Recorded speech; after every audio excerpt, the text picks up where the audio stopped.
तर एक गोष्ट आपल्याला या ठिकाणी थोडीशी क्लिअर करणं गरजेचं आहे की आपण तिघाबद्दल पॅरलल बोलत आहोत. एक चार्ज, दुसरं मॅग्नेटिक पोल आणि तिसरं मास. चार्जेस आपल्याकडे आहेत पॉझिटिव्ह निगेटिव्ह आहेत. पोल्स आहेत आपल्याकडे नॉर्थ आणि साऊथ नेचरचे आहेत. मास मात्र आपल्याकडे फक्त आणि फक्त पॉझिटिव्ह मास आहे. आता आपल्याला एक गोष्ट या ठिकाणी फोकस करणं गरजेचं आहे की आपल्याला हा टॉपिक सरकतो कसा पुढे आणि का सरकतो आणि कशा पद्धतीने सरकणं गरजेचं आहे. चार्जेसची स्टडी करणं म्हणजे काय exactly? Electrostatics means what? Study of charges which are at rest. Study करणं म्हणजे काय एक्झॅक्टली? तर पहिल्यांदा हा नियम कळायला पाहिजे की ज्या ज्या वेळेस एखाद्या ठिकाणी चार्ज असेल त्या वेळेस त्या ठिकाणी त्या चार्जच्या भोवती कंपल्सरी इलेक्ट्रिक फील्ड तयार होत असेल. म्हणजे charges always produce electric field around it. Similarly, a magnetic pole always produce magnetic field around it. ते तर आपण अनुभवलेच. आणि त्याच पद्धतीनं a mass always produce gravitational field around it. Study of these field, ह्या वेगवेगळ्या फील्डची जी काही स्टडी आहे ही स्टडी करणे हे येतं तुमच्या इलेक्ट्रोस्टॅटिक्स मध्ये म्हणा किंवा मॅग्नेटिझम मध्ये म्हणा किंवा ग्रॅव्हिटेशन मध्ये. म्हणजे टॉपिकच ते आहेत, काही नाही, हे फक्त फील्डची स्टडी करत असतात. आता फील्डची स्टडी करण्यासाठी सगळ्यात इम्पॉर्टंट काही लॉजिक आपल्या डोक्यामध्ये क्लिअर लागतात. कारण कुठलीही गोष्ट आपण स्टडी करतो, एखादी वस्तू गेली, आपण डिस्टन्स मेजर केलं, किंवा एखादी वस्तू गेली आपण डिस्प्लेसमेंट मेजर केली. दोन्हीमध्ये फरक आहे. डिस्टन्स मध्ये किती अंतर गेली तेवढं पाहिलं, सोडून दिला विषय. डिस्प्लेसमेंट मध्ये त्या ठिकाणी किती अंतर गेली, कुठल्या डायरेक्शन मध्ये गेली, याचा अर्थ you are studying in vector form. Similarly हे जे काही वेगवेगळे फील्ड आहेत, ह्या वेगवेगळ्या फील्डची स्टडी तुम्हाला vector form as well as scalar form या दोघांमध्येही करता येते आणि ती आपल्याला त्या ठिकाणी करायची आहे. ज्या ज्या वेळेस तुम्ही ती स्टडी वेक्टर फॉर्म मध्ये जर करत असाल तर त्या ठिकाणी नाव येणार आहे इंटेन्सिटी. त्या ठिकाणी नाव येणार आहे काय? इंटेन्सिटी. म्हणजे इलेक्ट्रिक फील्डची वेक्टर फॉर्म मधली स्टडी म्हणजे कोण? Electric intensity. मॅग्नेटिक फील्डची वेक्टर फॉर्म मधली स्टडी म्हणजे कोण? मॅग्नेटिक इंटेन्सिटी, किंवा त्यालाच अजून एक नाव आहे मॅग्नेटिक इंडक्शन. जे तुम्ही ह्याच्यामध्ये लिहिलं होतं, कुठं? डिराइव्ड युनिट्स मध्ये लिहिलं होतं मॅग्नेटिक इंडक्शन, वेबर वगैरे तिथं लिहित बसला होता. सिमिलरली ग्रॅव्हिटेशन मध्ये जी काही वेक्टर फॉर्म मधली ग्रॅव्हिटेशनल फील्डची स्टडी असेल त्याला तुम्ही त्या ठिकाणी ग्रॅव्हिटेशनल इंटेन्सिटी असं म्हणता, किंवा त्याचं दुसरं सगळ्यात सुंदर नाव आहे ऍक्सलरेशन ड्यू टू ग्रॅव्हिटी. तेच आहे. म्हणून ग्रॅव्हिटेशन टॉपिक स्टडी करत असताना तुम्ही हे सगळं कुलम्स लॉ वगैरे पाहता, न्यूटन्स लॉ पाहता, आणि पाहिल्यानंतर काय करता? ऍक्सलरेशन ड्यू टू ग्रॅव्हिटीची स्टडी करता. On the surface, at height h, at depth d वगैरे करत बसता. म्हणजे ऍक्च्युली करता काय तुम्ही काही करत नाही, त्याची वेक्टर फॉर्म मधली ही स्टडी करता, बस बाकी काही नाहीये. म्हणून परत एकदा, इलेक्ट्रिक फील्डची स्टडी वेक्टर फॉर्म मध्ये करायची असेल तर त्याचं नाव असेल इलेक्ट्रिक इंटेन्सिटी. मॅग्नेटिक फील्डची स्टडी वेक्टर फॉर्म मध्ये जर करायची असेल तर त्याचं नाव असेल त्या ठिकाणी मॅग्नेटिक इंडक्शन. आणि ग्रॅव्हिटेशन मध्ये जर तुम्हाला वेक्टर फॉर्म मध्ये स्टडी करायची असेल तर त्याचं नाव असेल ग्रॅव्हिटेशनल इंटेन्सिटी. आता पुढची गंमत, जर तुम्हाला स्केलार फॉर्म मध्ये जर करायचं जर ठरवलं तर त्याची नावं परत बदलतात, त्याची नावं परत बदलतात. स्केलार स्केलार फॉर्म मध्ये जर तुम्हाला इलेक्ट्रिक फील्डची स्टडी करायची असेल तर त्याचं नाव आहे इलेक्ट्रिक पोटेन्शियल. मग मॅग्नेटिझमच्या किंवा मॅग्नेटिक फील्डचं स्केलार फॉर्मची स्टडी कुणाला म्हणणार तुम्ही? Magnetic potential. आणि ग्रॅव्हिटेशनल फील्डची स्टडी करत असताना स्केलार फॉर्म मध्ये स्टडी केल्यावर त्याचं नाव काय घेणार तुम्ही? Gravitational potential. म्हणजे याचा अर्थ gravitational potential, magnetic potential, electric potential हे कोण आहेत? They are nothing but the study of the different fields in scalar form. आता स्केलार फॉर्म का बरं म्हणतो? पोटेन्शियल शब्द का बरं वापरतो? कारण पोटेन्शियल शब्दाचा जन्म होतो कुठून? तर तुमच्या पोटेन्शियल एनर्जी मधून येतो हा शब्द आपला. पोटेन्शियल एनर्जीचा जन्म कुठून होतो? वर्क डन मधून होतो. ज्या ज्या ठिकाणी तुम्ही वर्क डन करता ते वर्क डन कंपल्सरी साठवलं जातं. कशाच्या स्वरूपामध्ये साठवलं जातं? In the form of work. Work किती प्रकारचे आहेत? वर्क 3 प्रकारचे आहेत. पॉझिटिव्ह वर्क, निगेटिव्ह वर्क और झिरो वर्क. एखादं काम करत असताना आपल्याला घाम फुटत असेल तर त्या वर्कला आपण पॉझिटिव्ह वर्क डन असं म्हणतो. एखादं काम करत असताना आपल्याला काही वाटत नसेल ना, ऑटोमॅटिक काम होऊन जात असेल, that is a negative work. For example, एखाद्या ठिकाणी पॉझिटिव्ह चार्ज आहे आणि दुसरा पॉझिटिव्ह चार्ज त्याच्याकडे आणताय तुम्ही, त्रास होईल तुम्हाला. का? ह्या पॉझिटिव्हला तो पॉझिटिव्हला काय करत असेल? रिपेल करत असेल. रिपेल करताना तुम्हाला जबरदस्ती आणावं लागेल, म्हणून वर्कडन करण्यासाठी तुम्हाला घाम गाळावा लागेल, म्हणजेच वर्कडन कसं असेल? पॉझिटिव्ह असेल. आता दुसरी गोष्ट, एखादा पॉझिटिव्ह चार्ज असताना दुसऱ्या पॉझिटिव्ह चार्जला त्याच्यापासून दूर नेण्यासाठी वर्कडन कसं असेल? निगेटिव्ह असेल. का बरं निगेटिव्ह असेल? तुम्ही नेण्याची गरज नाहीये, तुम्ही सोडून द्या त्याला, त्यांना ऑटोमॅटिकली रिपेल करून टाकते, ते स्वतःहून जातं. आणि हे वर्क त्या ठिकाणी we call it as negative. Zero वर्कडनचा कन्सेप्ट काय? तर झिरो वर्कडनचा कन्सेप्ट आपण शिकलो होतो इयत्ता 11वीच्या स्केलर आणि वेक्टर टॉपिक मध्ये. W is equal to vector F dot vector S. Work कोण आहे? डॉट प्रॉडक्ट आहे. कोणाचा? फोर्स आणि डिस्प्लेसमेंटचा. Vector F dot vector S असेल तर त्याचं काय असेल उत्तर? Fs cos theta. आता पुढचं वाक्य, थीटाची व्हॅल्यू 0 असेल तर कॉस 0 ची किंमत 1. W is equal to Fs. थीटाची व्हॅल्यू 180 असेल तर कॉस 180 इज -1, म्हणून W is equal to -Fs.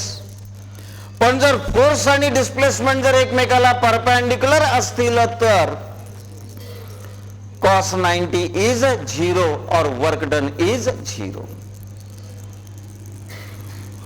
ज्या ज्या ठिकाणी वर्क तुम्ही परफॉर्म करता ते वर्क त्या ठिकाणी नेहमीच स्टोअर होतं. कशाच्या स्वरूपामध्ये? पोटेन्शियल एनर्जीच्या स्वरूपामध्ये. म्हणून त्या ठिकाणी इलेक्ट्रिक पोटेन्शियल हा शब्द वापरा किंवा मॅग्नेटिक पोटेन्शियल हा शब्द वापरा किंवा ग्रॅव्हिटेशनल पोटेन्शियल हा शब्द वापरा, हे तिन्ही शब्द काय इंडिकेट करतात? स्केलार स्टडी इंडिकेट करतात. कुणाची? Electric field, magnetic field and gravitational field यांची. आता कुठल्याही फील्डची तुम्हाला स्टडी करायला उतरायचं ठरवलं तुम्ही, आयदर इन वेक्टर फॉर्म और इन स्केलार फॉर्म, ठरवलंय तुम्ही की करायचं आहे आता, तर कुणाचा तरी वापर करून करावं लागेल. समजा जर तुम्हाला असं म्हणलं कोणी की 2 बल्ब आहेत, त्याच्यापैकी सगळ्यात जास्त प्रकाशमान कोण आहे ते सांग. समजा एक बल्ब आहे 100चा, एक बल्ब आहे 20चा. 100चा बल्ब 1 किलोमीटरवर ठेवलाय आणि 20चा बल्ब डोळ्याच्या बाजूला ठेवलाय. चालेल का असं? असंही चालणार नाही. किंवा किंवा दोन्ही 100चे बल्ब आहेत आणि तो बघणारा माणूसच आंधळा आहे, चालणार आहे का? तेही नाही चालणार. म्हणजे त्या दोघांच्या मागे लॉजिक नियम कसे लावावे लागतील? तुम्हाला सारखे लावावे लागतील. म्हणजे याचं फील्ड असो, त्याचं फील्ड असो, त्याचं फील्ड असो, स्टडी करायची असेल तर याला वेगळा नियम, त्याला वेगळा नियम आणि त्याला वेगळा नियम लावता येईल का? तुम्हाला नाही लावता येणार. प्रत्येक ठिकाणी तुम्हाला जर जे काही टेस्ट करायचं आहे ते टेस्ट एक समान गोष्टीवर करावं लागेल. म्हणून इलेक्ट्रिक फील्डची स्टडी करत असताना त्या ठिकाणी वेक्टर फॉर्म मध्ये करा किंवा स्केलर फॉर्म मध्ये करा, तुम्हाला त्या ठिकाणी टेस्ट चार्ज वापरावा लागेल. Who is this test charge? या टेस्ट चार्जला we call it as unit positive charge. Similarly magnetism मध्ये किंवा मॅग्नेटिक फील्डची स्टडी तुम्ही वेक्टर फॉर्म मध्ये करा किंवा स्केलर फॉर्म मध्ये करा, करण्यासाठी तुम्हाला त्या ठिकाणी टेस्ट पोलची गरज पडेल आणि त्या पोलवर होणारे इफेक्ट तुम्हाला स्टडी करावे लागतील. आणि तो जो काही टेस्ट पोल आहे त्या टेस्ट पोलवरचे इफेक्ट तुम्हाला स्टडी करून सांगता आलं पाहिजे. मग टेस्ट पोल म्हणजे कोण? It is a unit north pole. म्हणजे 1 अँपिअर मीटरच्या ताकदीचा नॉर्थ पोल, त्याला टेस्ट पोल असं म्हणतात. सिमिलरली ग्रॅव्हिटेशन मध्ये कोण असेल टेस्टिंग साठी?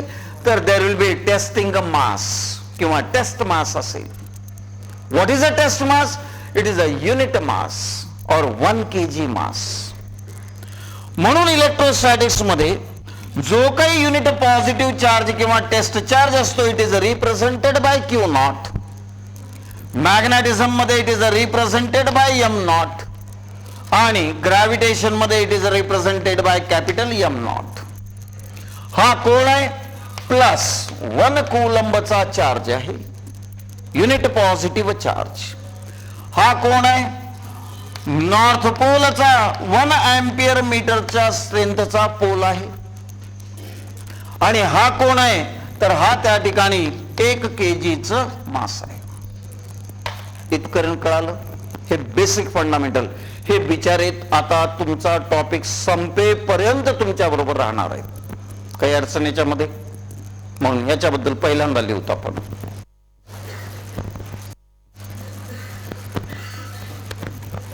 इलेक्ट्रोस्टॅटिक्स मध्ये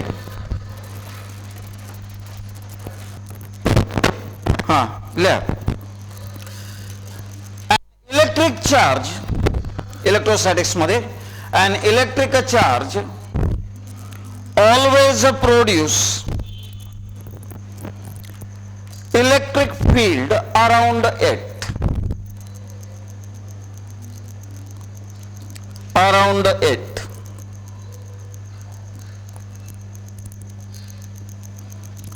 मॅग्नेटिझम मध्ये आता तुमचं तुम्हाला लिहिता येईल, राईट डाऊन. पुढचे दोन्ही वाक्य तुम्हाला लिहिता येईल. A magnetic pole always produce what? A magnetic field around it.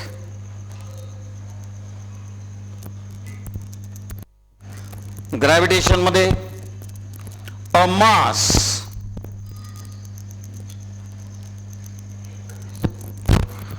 always produce what?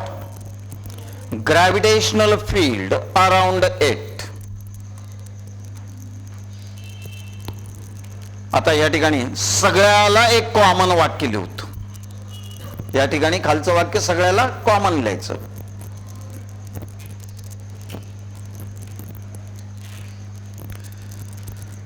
The study of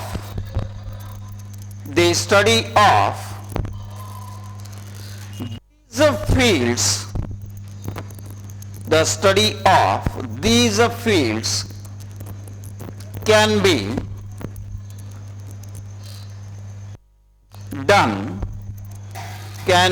done either in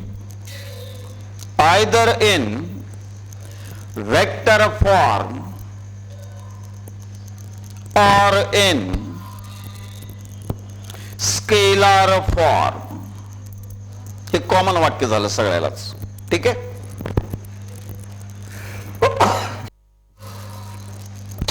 electrostatics मध्ये the study in vector form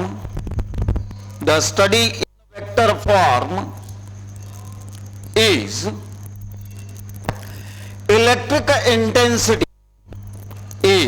electric intensity bracket मध्ये लिहा capital E, त्याचं representation काय आहे capital E, and in a scalar form electric potential bracket मध्ये लिहा capital V suffix E. कारण magnetic potential असेल तर काय लिहिणार capital V suffix M. Gravitational potential असेल तर काय लिहिणार capital V suffix capital M. हा आता तसंच इकडं the study of magnetic field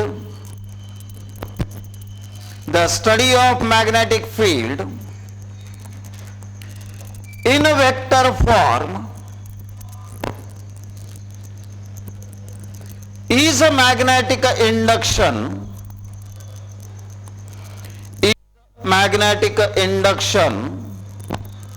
bracket मध्ये लिहा capital B.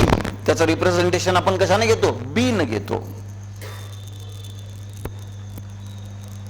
And study in a scalar form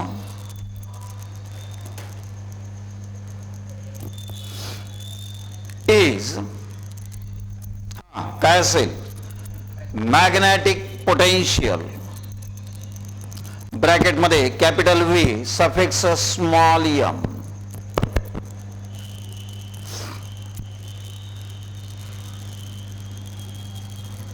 gravitation मध्ये study of gravitational field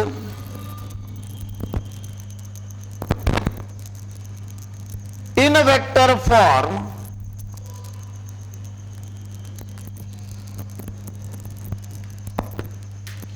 vector form is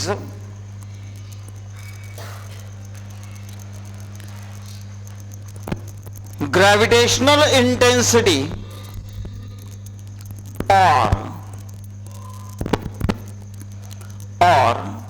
acceleration due to gravity bracket मध्ये small जी.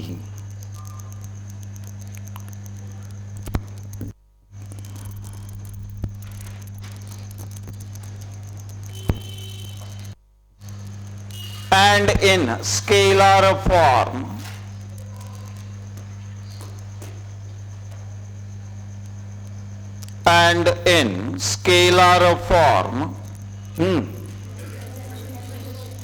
Gravitational potential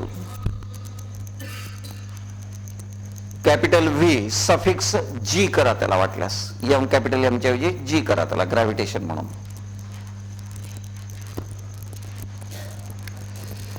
हा next point in electrostatics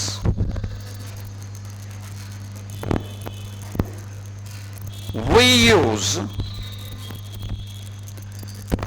charge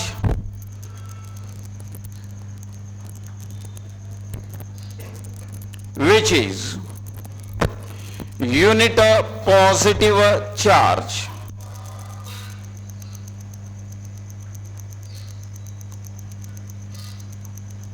bracket मध्ये लिहा Q naught small Q suffix O. त्याचं representation कशाने करतो आपण Q not न करतो. त्याच्यानंतर मॅग्नेटिझम मध्ये in magnetism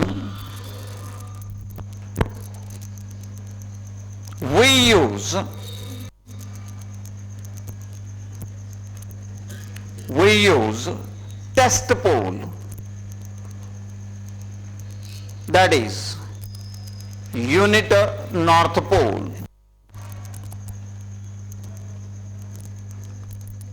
that is unit north pole,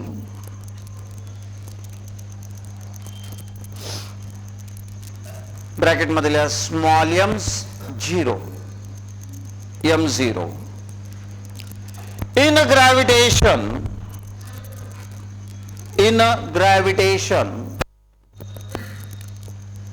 we use what? Test mass, that is unit mass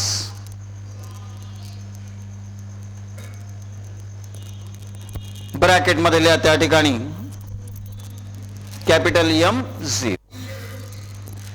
आता लक्ष द्या, मला आता या ठिकाणी इलेक्ट्रिकल इंटेन्सिटीची स्टडी करायची आहे आणि त्याच्यावरून मला इथं मॅग्नेटिझम मध्ये मॅग्नेटिक इंडक्शन बद्दल बोलायचं आहे आणि त्याच्यावरूनच मला त्या ठिकाणी ग्रॅव्हिटेशनल इंटेन्सिटी किंवा ऍक्सेलरेशन ड्यू टू ग्रॅव्हिटी त्याच्याबद्दल मला बोलायचं आहे.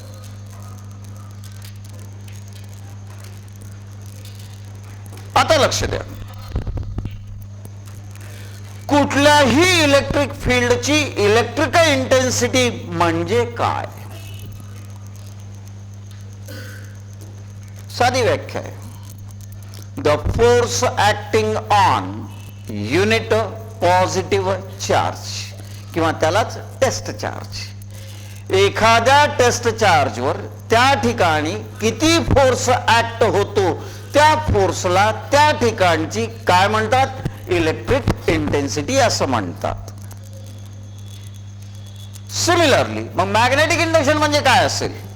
एखाद्या मॅग्नेटिक फील्ड मध्ये एखाद्या ठिकाणी एखाद्या युनिट नॉर्थ पोल स्ट्रेंथ वर किती फोर्स ऍक्ट होतो त्याला त्या ठिकाणचं काय म्हणतात? मॅग्नेटिक इंडक्शन असं म्हणतात. ग्रॅव्हिटेशनल इंटेन्सिटी म्हणजे काय? कुठल्याही ग्रॅव्हिटेशनल फील्ड मध्ये त्या ठिकाणी एका युनिट मासवर ऍक्ट होणारा जो काही ग्रॅव्हिटेशनल फोर्स असेल त्याला त्या ठिकाणची ग्रॅव्हिटेशनल इंटेन्सिटी किंवा ऍक्सेलरेशन ड्यू टू ग्रॅव्हिटी असं म्हणतात. आता मी तुम्हाला हळूहळू प्रूव्ह करत जाईन सगळ्या गोष्टी. तुम्ही उलट्या सुलट्या काय काय लिहिलं होतं ग्रॅव्हिटेशन मध्ये. म्हणजे याचा अर्थ काय? Electrical intensity is nothing but a force acting on unit positive charge. What is a magnetic induction? Magnetic induction is nothing but a force acting on unit north pole strength. What is a gravitational intensity? Gravitational intensity is nothing but a force acting on unit mass.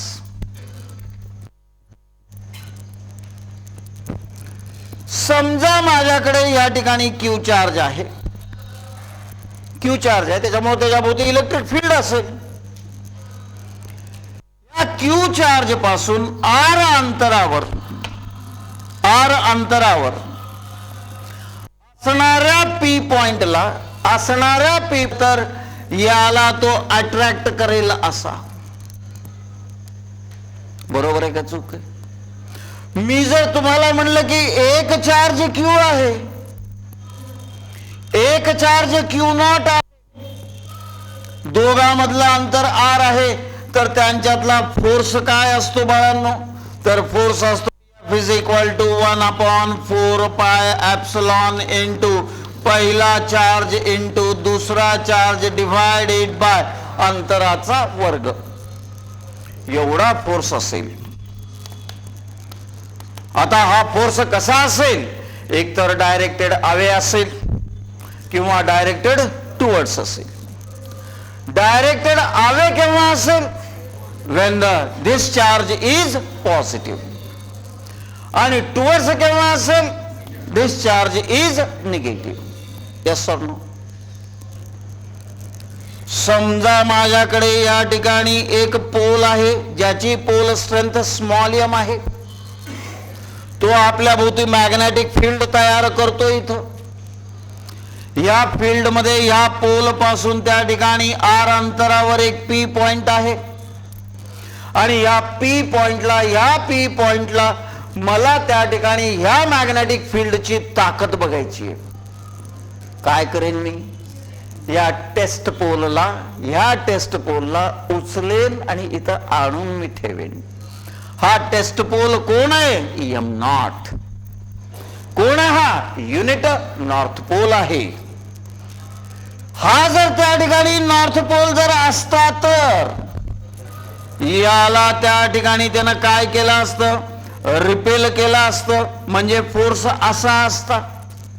पण हा जर pole strength south pole जर असता तर त्यानं त्या ठिकाणी काय केलं असतं, अट्रॅक्ट केलं असतं F न. F किती असतं बाळांनो, F is nothing but μ0 divided by 4π. बरोबर, कॉन्स्टंट जशाला तसा लिहायचा. पहिल्या पोलची ताकद इंटू दुसऱ्या पोलची ताकद डिवायडेड बाय अंतराचा वर्ग. Yes or no. आता मी इथं म्हणतो, माझ्याकडे इथं यम मास आहे.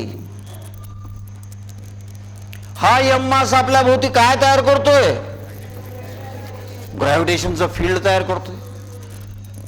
त्याच्यापासून R अंतरावर या ठिकाणी P पॉइंट आहे आणि या P पॉइंटला त्या ग्रॅव्हिटेशनल फील्डची मला काय बघायची, ताकद पाहिजे. ती ताकद पाहिजे म्हणजे काय, इथं मला काय ठेवावं लागेल, युनिट मास ठेवावं लागेल. हे मास त्या मासला काय करेल, अट्रॅक्ट करेल. म्हणजे याचा अर्थ त्याच्यावर ऍक्ट होणारा फोर्स कसा असेल, असा असेल. Yes or no. आणि या फोर्सची व्हॅल्यू किती असेल, F is equal to constant into पहिलं मास इंटू दुसरा मास डिवायडेड बाय अंतराचा वर्ग. काही अडचण, चित्र कळाले सगळेच. आता सहज आपण वरच्या चित्रांकडे जाऊ, या इक्वेशन्स कडे जाऊ. हा चार्ज आहे, हा पोल स्ट्रेंथ आहे, हा मास आहे, हे सगळे कोण आहेत बिचारे, स्केलार. मात्र फोर्स फोर्स फोर्स हे कोण आहेत, वेक्टर आहेत सगळे. इंटेन्सिटी इंडक्शन ही कुठली स्टडी आहे, वेक्टरची स्टडी आहे. म्हणजे याचा अर्थ मला असंही लिहिता येईल,